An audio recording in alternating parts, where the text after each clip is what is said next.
Kerajaan Medang atau sering disebut Mataram kuno adalah kerajaan Talas Operasi yang berdiri di Jawa Tengah pada abad ke-8 Masehi. Kemudian berpindah ke Jawa Timur pada abad ke-10 Masehi. Meskipun tercatat sebagai salah satu kerajaan terbesar di Indonesia, namun hingga kini belum diketahui secara pasti di mana letak kerajaan ini. Dalam sejumlah catatan sejarah, hanya dijelaskan bahwa kerajaan ini terletak dikelilingi gunung, pegunungan, dan sungai. Kerajaan Mataram kuno ini didirikan oleh Raja Sanjaya.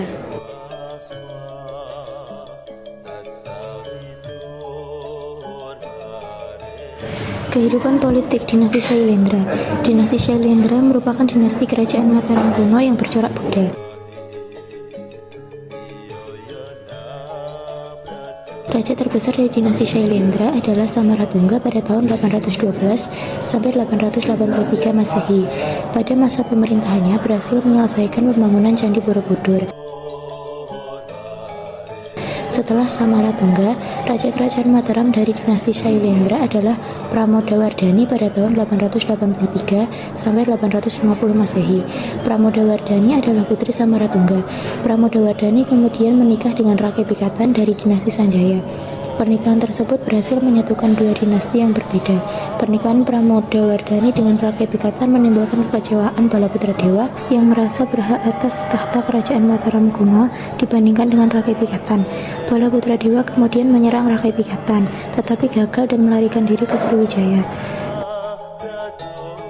Pemerintahan di kerajaan Mataram kuno telah mengenal jabatan menteri.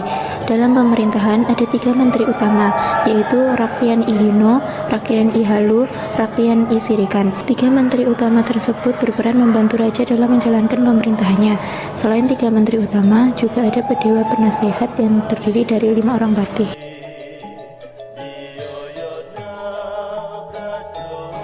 Pemerintahan kerajaan Mataram kuno dipegang oleh 2 dinasti, yaitu dinasti Sanjaya dan dinasti Syailendra.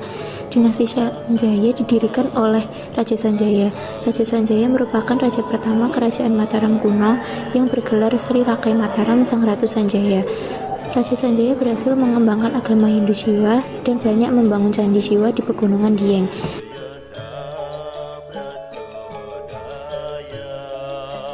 Raja terbesar pada dinasti Sanjaya yaitu Sri Maharaja Rakai Pikatan pada tahun 840 sampai 856 Masehi. Pada masa pemerintahannya, kerajaan Mataram kuno mencapai masa kejayaan dan rakyat hidup makmur. Rakai Pikatan berhasil memperluas wilayah kekuasaannya dan mempertahankan wilayah Mataram kuno pada waktu terjadi serangan dari pasukan Balaputra Dewa. Pada masa pemerintahan Sri Maharaja Raka Empu Sindok pada tahun 929 sampai 930 Masehi, pusat kerajaan Mataram kuno dipindahkan ke Jawa Timur. Hal tersebut untuk menghindari serangan dari kerajaan Sriwijaya dan bencana alam meletusnya Gunung Merapi.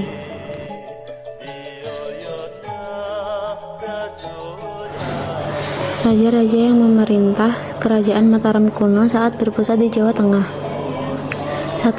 Rakai Mataram Sang Ratu Sanjaya pada tahun 732 sampai 760 Masehi. 2. Sri Maharaja Rakai Panangkaran pada tahun 760 sampai 780 Masehi. 3. Sri Maharaja Rakai Panunggalan atau Dharmatungga pada tahun 780 sampai 800 Masehi. 4. Sri Maharaja Rakai Warak atau Indra atau biasa disebut dengan Syailendra pada tahun 800 sampai 820 Masehi. 5. Sri Maharaja Rakai Garung atau Samaratungga pada tahun 820 sampai 840 Masehi. 6. Sri Maharaja Rakai Pikatan dan Maharatu Pramodawardhani dari tahun 840 sampai 856 Masehi. 7. Sri Maharaja Rakai Kayuwangi alias Dyah Lokapala pada tahun 856 sampai 882 Masehi. 8. Sri Maharaja Rakai Watu Humalang pada tahun 882 sampai 899 Masehi. 9. Sri Maharaja Rakai Watukara. 10. Dyah Balitung pada tahun 898 sampai 915 Masehi. 11. Raja Daksa pada tahun 915 sampai 919 Masehi. 12. Raja Tulodong pada tahun 919 sampai 924 Masehi. 13. Raja Sumbadiyah Wawa pada tahun 924 Masehi.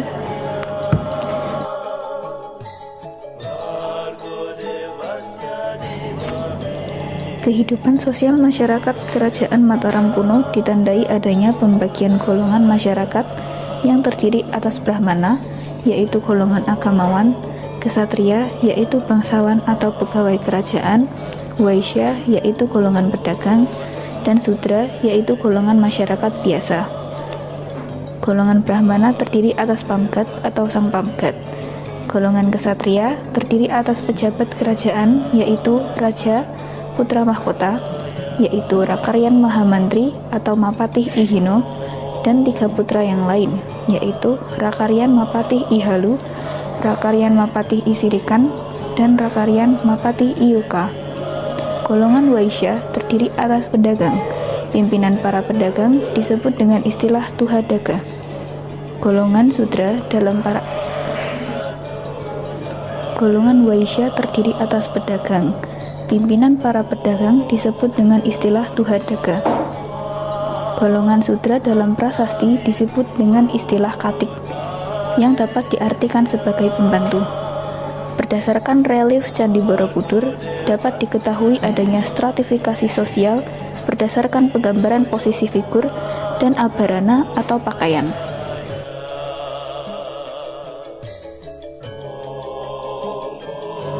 Masyarakat Kerajaan Mataram kuno dalam bidang ekonomi memiliki mata pencaharian di bidang pertanian, perdagangan, kerajinan, dan kesenian. Mata pencaharian di bidang pertanian ditandai dengan adanya komoditas pertanian dan alat-alat pertanian. Selain pertanian, aktivitas perhubungan dan perdagangan laut juga dikembangkan di sekitar Sungai Bengawan Solo. Lancarnya lalu lintas perdagangan melalui Bengawan Solo telah mampu meningkatkan perekonomian dan kesejahteraan rakyat Kerajaan Mataram kuno. Mata pencaharian di bidang perdagangan ditandai dengan adanya alat tukar berupa uang dan komoditas perdagangan. Mata pencaharian di bidang kerajinan diantaranya ialah pengrajin emas, pengrajin besi, pengrajin gamelan dari tembaga. Profesi di bidang kesenian bernama Manidung dan Taha Padahi. Gambaran mengenai aktivitas masyarakat Kerajaan Mataram kuno dapat diketahui berdasarkan penggambaran dalam relief Candi Borobudur.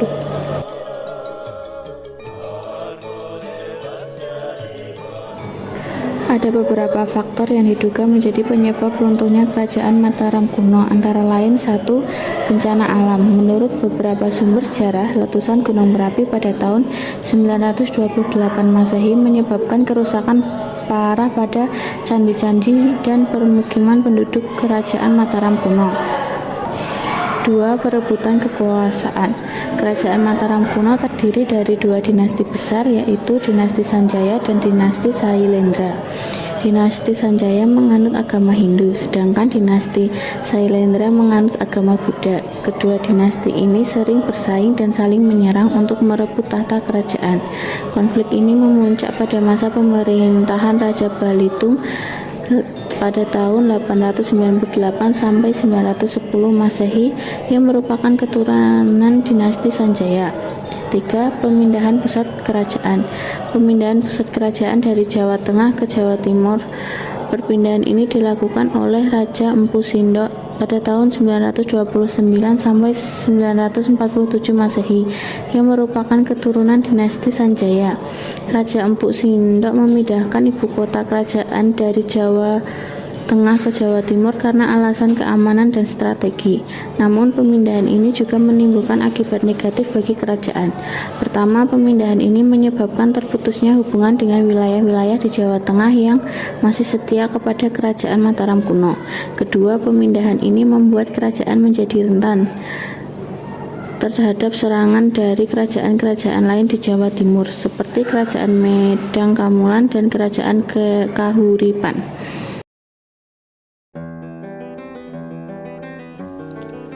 Sebagai salah satu kerajaan yang pernah berjaya di tanah Jawa, Kerajaan Mataram kuno meninggalkan sejumlah prasasti sebagai bukti keberadaannya. Berikut ini sederet prasasti peninggalan Kerajaan Mataram kuno. Yang pertama, ada Prasasti Canggal. Prasasti Canggal merupakan salah satu prasasti yang mencatat keberadaan Kerajaan Mataram kuno. Prasasti ini ditemukan di daerah Gunung Wukir, Desa Canggal, Kecamatan Salam, Magelang, Jawa Tengah, dalam keadaan terbelah menjadi dua bagian. Prasasti Canggal memiliki angka tahun 732 Masehi dengan huruf Pallawa dan berbahasa Sanskerta. Yang kedua, Prasasti Kalasan. Prasasti Kalasan merupakan prasasti yang ditemukan di Kecamatan Kalasan, Kabupaten Sleman, Daerah Istimewa Yogyakarta. Prasasti Kalasan memiliki angka tahun 778 Masehi yang ditulis menggunakan aksara Sidam dan berbahasa Sanskerta. Yang ketiga, Prasasti Ratu Boko merupakan prasasti yang terbuat dari batu andesit pada tahun 792 Masehi dan ditulis dengan huruf Pranagari. Prasasti ini mencatat keterangan penting tentang pendirian Abhayagiri Wihara oleh Rakai Panangkaran.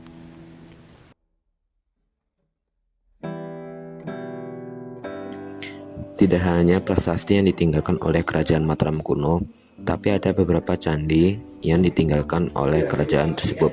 Salah satunya adalah Candi Sewu. Candi Sewu terletak di Desa Bungisan, Kecamatan Prambanan, Klaten, Jawa Tengah. Letak Candi Sewu kurang lebih sekitar 800 meter di sebelah selatan Arka Roro Jonggrang. Kompleks candi tergolong luas di mana di dalamnya terdapat 249 bangunan yang terdiri dari candi induk, 240 candi perwara, dan 8 candi apit. Yang kedua adalah Candi Borobudur. Candi Borobudur yang terletak di Kabupaten Magelang, Jawa Tengah. Peninggalan Kerajaan Mataram kuno ini merupakan candi yang sangat terkenal di dunia. Candi Borobudur dibangun pada masa Raja Samaratungga dari dinasti Shailendra. Pembangunan candi selesai pada tanggal 26 Mei 824 Masehi, yang konon memakan waktu hampir 100 tahun. Sebagai candi bercorak Buddha terbesar di Indonesia, Borobudur yang memiliki tinggi 42 meter terdiri dari 10 tingkat. Pada bagian dasar disebut Kamadhatu, 4 tingkat di atasnya adalah Rupadhatu, dan paling atas disebut Arupadhatu. Pada setiap tingkatan terdapat relief-relief yang mencerminkan ajaran Buddha.